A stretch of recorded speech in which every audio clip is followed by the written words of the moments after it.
Voy a continuar con el tema ¿qué es el agua y sus propiedades físico-químicas? Bueno, primero que todo, le doy la bienvenida a todos los presentes que se encuentran acompañándonos en estos momentos. Segundo, me presento, mi nombre es María Camila Rocha Méndez. Como lo había mencionado la doctora anteriormente, soy auxiliar de investigación y estudiante de Derecho de la Universidad Libre C de Cartagena. Hago parte del semillero Semisojo. Inicio con que el agua es el componente elemental que le da vida a nuestro planeta. Como bien sabemos nosotros, los seres humanos, especialmente es un recurso fundamental para nosotros poder subsistir. No solamente los seres humanos, sino también todos los seres vivos que hacen parte del planeta. Por eso es muy importante estudiar y saber todo lo que compone el agua y sobre todo qué es. Primero, para cuidarla. Segundo, para no contaminarla. Tercero, para darle buenos usos y entre otras muchas cosas. Tan importante es el agua. El hombre viaja al espacio, uno de los principales recursos en buscar es el agua, sobre todo en otros planetas para la supervivencia del ser humano. Por eso, el director de Ciencia Planetaria de la NASA, Jim Green, ha anunciado en una rueda de prensa y publicado en la revista Nature Geociencia que existen evidencias de agua salada en Marte y que este líquido es el responsable de los surcos lineales descubiertos en las laderas, sobre todo de los cráteres, durante las estaciones más cálidas del planeta rojo. Para el ser humano esto es un gran avance, porque nos refleja de que puede existir vida en otro planeta. Iniciamos con la estructura molecular del agua. Como podemos observar en pantalla, podemos ver cómo está compuesto el agua. Cuando nosotros estudiamos la composición del agua, sabemos que son las encargadas de la pertenencia físico-química que hacen la diferencia de otras sustancias. Nosotros el agua a simple vista la observamos como un líquido que no tiene color ni olor y es muy insípido, que en abundancia puede adquirir una apariencia de color azul. Pero el agua no es la única sustancia que nosotros podemos encontrar de forma natural, siempre y cuando la encontremos en tres fases de la materia. La primera, líquida, sólida y gaseosa. Aquí podemos observar en la diapositiva que en la fase física del agua en el estado gaseoso, esta la podemos observar en la condensación de las nubes y se da porque las moléculas están en total desorden y completamente separadas. Esto lo que hace es provocar la evaporación del agua. En estado sólido, de ahí que mantenga, por ejemplo, la forma del cubo de hielo, toda vez que estas moléculas se encuentran totalmente unidas unas a otras. En estado líquido, la podemos apreciar en mares, en lagos, en ríos, grifos, toda vez de que las partículas aquí en este estado ya no están completamente unidas, sino que se separan por completo, haciendo que se dispersen y que el agua se pueda acoplar al molde. Por ejemplo, cuando nosotros tenemos un vaso y echamos agua, podemos observar que el agua como tal se puede amoldar directamente en el vaso. La composición del agua se da a través de la unión de dos átomos de hidrógeno y un átomo de oxígeno unidos por un enlace covalente. Como lo podemos observar, aquí está unido el enlace covalente. ¿Pero qué es un enlace covalente? Según la doctora en bioquímica, Ana Cita, nos dice que es la unión química entre dos átomos donde se comparten electrones. Esto hace que los átomos se comporten como una unidad, lo que nosotros fácilmente le llamamos molécula. Los átomos interactúan entre sí a través de los electrones más externos formando enlaces. Los enlaces entonces serían la fuerza que mantienen juntos a los átomos para formar moléculas y compuestos. ¿Qué quiere decir esto? Que en el agua los dos átomos de hidrógeno y el de oxígeno se unen compartiendo electrones, siendo la fórmula química más conocida H2O.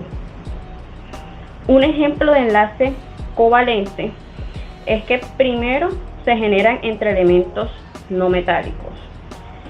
Podríamos hablar del oxígeno, que su símbolo es el O, el hidrógeno, símbolo H, y el cloro Cl.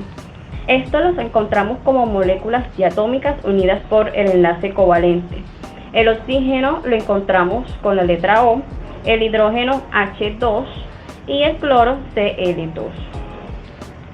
Este podría ser un ejemplo.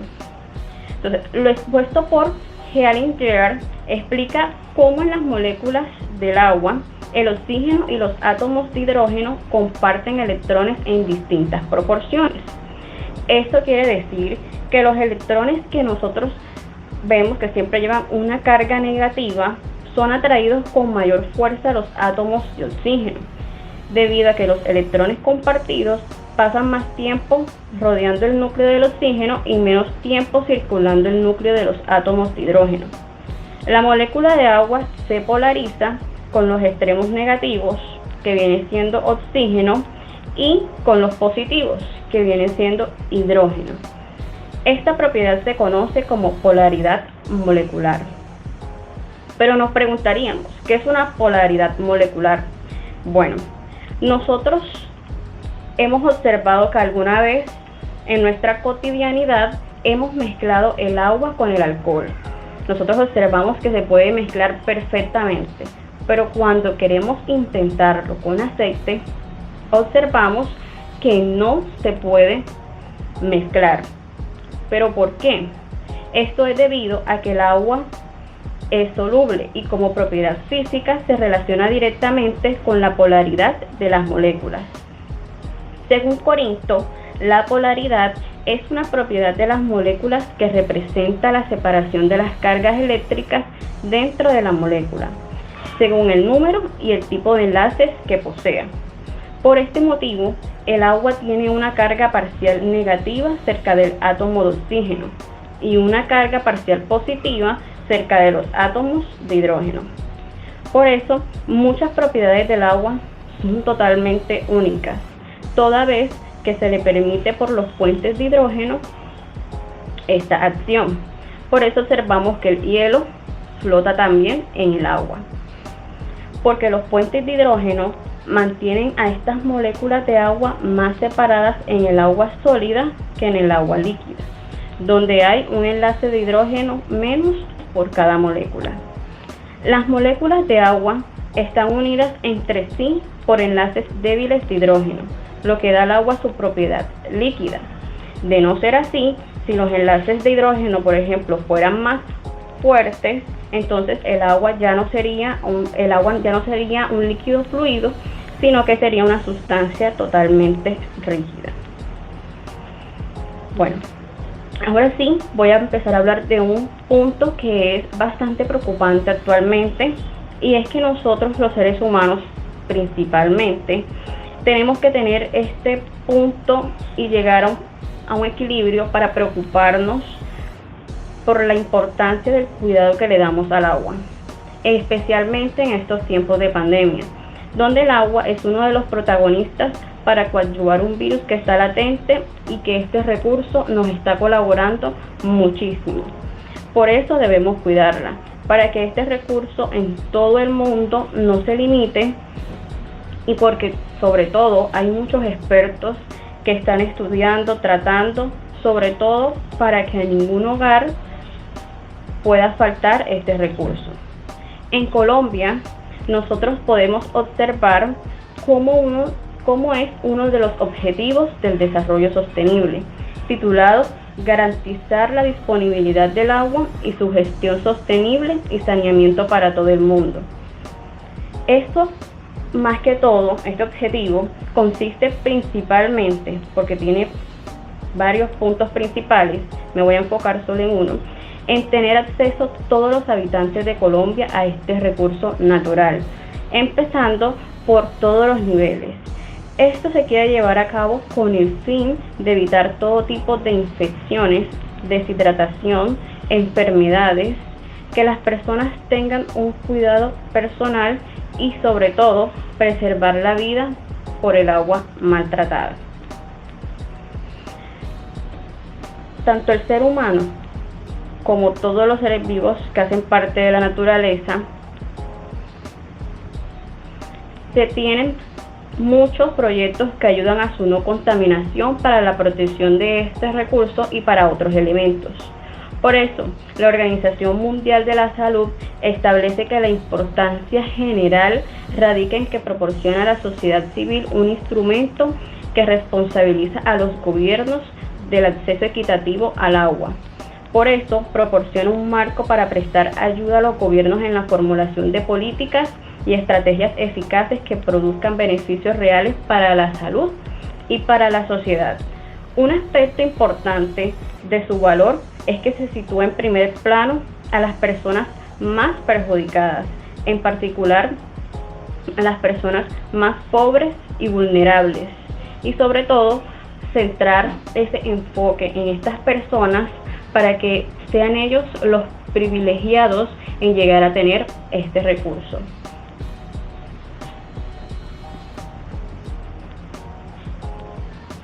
Podemos observar en esta infografía de la OMS que 2.100 millones de personas en el mundo carecen de agua potable en el hogar desde el año 2015. De ellos, 263 millones de personas dedican más de 30 minutos al día en ir a buscar agua. 159 millones de personas beben agua de fuentes superficiales como ríos o lagos, siendo totalmente peligroso y generando demasiadas infecciones a estas personas. 844 millones de personas no disponen de servicios básicos de suministro de agua para el consumo. Estas son cifras del año 2015. Sobre todo esperamos que en el año 2030 toda esta situación mejore a nivel mundial. Por eso, la doctora Brundtland dice que se calcula que casi un tercio de la carga mundial de morbilidad para todas las edades puede atribuirse a los factores de riesgos ambientales. Más del 40% de esa carga recae en los niños menores de 5 años de edad, que sin embargo solo constituyen alrededor del 10% de la población del mundo.